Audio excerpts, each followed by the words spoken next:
Tarzan of the apps, एक अनोखी कहानी। परिचय। जंगल की गहराइयों में, जहां सूरज की किरणें पेड़ों की घनी छतरी को भेदकर मुश्किल से जमीन तक पहुंचती हैं, एक ऐसी कहानी शुरू होती है जो मानव और प्रकृति के बीच के रिश्ते को नया अर्थ देती है। ये कहानी है एक अनोखे नायक की, जिसे जंगल ने पाला और जिसने इंसानों और जंगल के बीच की खाई को पाटने की कोशिश की। ये है टार्ज़न की कहानी, एक ऐसी कहानी जो साहस, पहचान और प्रेम की खोज के इर्द गिर्द घूमती है। अध्याय 1, जंगल में जन्म। अफ्रीका के पश्चिमी तट के पास एक घने जंगल में एक अंग्रेज दंपति, लॉर्ड जॉन क्लेटन और लेडी एलिस, एक जहाज दुर्घटना के बाद तट पर फंस जाते हैं। वे एक छोटा सा आश्रय बनाते हैं जहां एलिस एक स्वस्थ पुत्र को जन्म देती है। बच्चे का नाम रखा जाता है अर्जुन क्लेटन। लेकिन जंगल की क्रूरता उनके भाग्य को निगल लेती है। एक दिन एक भयंकर तेंदुए के हमले में जॉन और एलिस की मृत्यु हो जाती है और नवजात अर्जुन अकेला रह जाता है। उसी जंगल में एक मादा गोरिल्ला, जिसका नाम काला है, अपने नवजात शिशु को खो चुकी थी। काला को अर्जुन का रोना सुनाई देता है। ममता से भरी काला उसे गोद ले लेती है और अपने कबीले में ले जाती है। कबीले का मुखिया केरचिक इस मानव शिशु को स्वीकार करने में हिचकता है, लेकिन काला की जिद के आगे उसे झुकना पड़ता है। अर्जुन को काला टार्ज़न बुलाती है, जिसका अर्थ उनके भाषा में सफेद त्वचा होता है। अध्याय 2, जंगल का पालन पोषण। टार्ज़न का बचपन जंगल की गोद में बीतता है। वह गोरिल्लाओं के साथ रहता है, उनकी तरह दौड़ता, चढ़ता और जीवित रहने की कला सीखता है। काला उसे अपनी छाती से लगाकर सुलाती है, उसे फल और जड़ें खाने को देती है और जंगल के खतरों से बचाती है। टार्ज़न की ताकत और चपलता असाधारण होती है। वो पेड़ों पर लटककर उड़ता सा चलता है और जंगल के हर जीव को समझने लगता है। लेकिन टार्ज़न को यह एहसास होने लगता है कि वह अपने कबीले से अलग है। उसकी त्वचा पर बाल नहीं है और वह अपने साथियों की तरह नहीं दिखता। केरचेक, जो उसे कभी स्वीकार नहीं करता, उसे अलग कहकर ताने मारता है। टार्ज़न की जिज्ञासा बढ़ती है। एक दिन वह अपने माता पिता के पुराने आश्रय में पहुंचता है। वहां उसे कुछ किताबें, तस्वीरें और कपड़े मिलते हैं। किताबों में चित्र देखकर वह मनुष्यों की दुनिया के बारे में सोचने लगता है। टार्ज़न धीरे धीरे अंग्रेजी अक्षरों को समझने की कोशिश करता है। किताबों में लिखे शब्दों को बार बार देखकर वह खुद से पढ़ना सीखता है। यह उसकी पहचान की खोज का पहला कदम होता है। अध्याय 3, मनुष्यों का आगमन। वर्षों बाद एक वैज्ञानिक दल जंगल में आता है।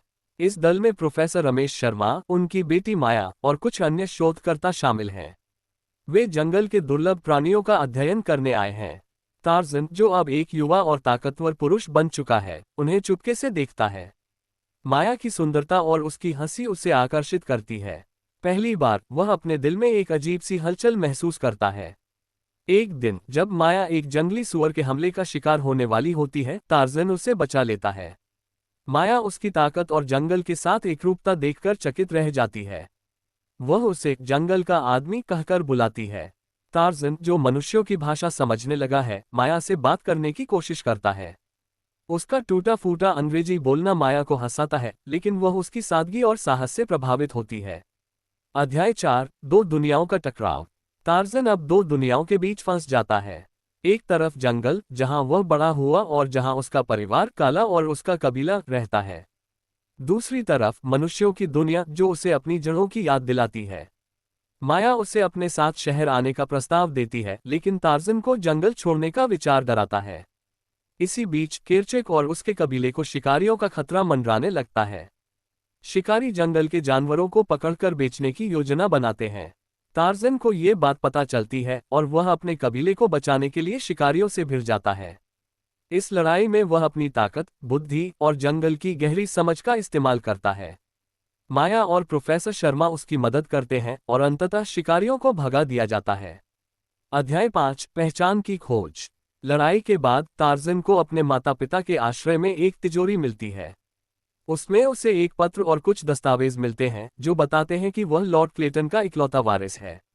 ये खुलासा उसे झकझोर देता है। वह समझता है कि उसका असली नाम अर्जुन क्लेटन है और वह एक कुलीन परिवार से ताल्लुक रखता है। माया उसे बताती है कि वह इंग्लैंड जाकर अपनी विरासत को स्वीकार कर सकता है। लेकिन टार्ज़न का दिल जंगल में ही बसता है। वह काला को छोड़ने की सोच भी नहीं सकता, जिसने उसे मां की तरह पाला। माया उसे समझाती है कि वह दोनों दुनियाओं का हिस्सा बन सकता है, वह जंगल का टार्ज़न भी रहे और मनुष्यों की दुनिया में अपनी जगह भी बनाए। अध्याय 6 प्रेम और बलिदान। टार्ज़न और माया के बीच का रिश्ता गहरा होता जाता है। माया उसे जंगल की रक्षा के लिए एक योजना बनाना सिखाती है। वह चाहती है कि टार्ज़न अपनी शिक्षा और बुद्धि का उपयोग करके जंगल को शिकारियों और विनाश से बचाए। टार्ज़न इस विचार से प्रेरित होता है। वह माया के साथ कुछ समय शहर में बिताता है, जहां वह मनुष्यों की दुनिया को समझने की कोशिश करता है। लेकिन उसे शहर की कृत्रिमता और जटिलता परेशान करती है। एक दिन जब काला बीमार पड़ती है, टार्ज़न वापस जंगल लौटता है। वह काला की देखभाल करता है और उसे बचाने के लिए हर संभव कोशिश करता है। इस दौरान माया भी जंगल में लौट आती है। वह टार्ज़न को बताती है कि वह उससे प्यार करती है और उसके साथ जंगल में रहने को तैयार है। टार्ज़न का दिल खुशी से भर जाता है। अध्याय 7 एक नया रास्ता। काला की मृत्यु हो जाती है और टार्ज़न को गहरा दुख होता है। लेकिन वह काला की शिक्षाओं को याद रखता है, जंगल की रक्षा करना, अपने परिवार की रक्षा करना। वह और माया मिलकर जंगल में एक छोटा सा संरक्षण केंद्र बनाते हैं, जहां वे जंगल के जानवरों की रक्षा करते हैं और लोगों को प्रकृति के महत्व के बारे में जागरूक करते हैं। टार्ज़न अब न तो पूरी तरह जंगल का है, न पूरी तरह मनुष्यों का। वह दोनों दुनियाओं का मेल है। वह अपनी विरासत को स्वीकार करता है, लेकिन जंगल को कभी नहीं छोड़ता। माया और टार्ज़न की जोड़ी जंगल को बचाने के लिए एक नई शुरुआत करती है, और उनकी कहानी प्रेरणा बनती है, प्रेम, साहस और प्रकृति के साथ एकता की कहानी। उपसंहार। टार्ज़न की कहानी हमें सिखाती है कि हमारी जड़ें चाहे कहीं भी हों, हम अपने दिल की पुकार को सुनकर अपनी जगह बना सकते हैं। जंगल और सभ्यता दोनों के बीच संतुलन बनाना आसान नहीं, लेकिन टार्ज़न और माया की तरह, अगर हम प्रेम और साहस के साथ आगे बढ़ें, तो असंभव कुछ भी नहीं।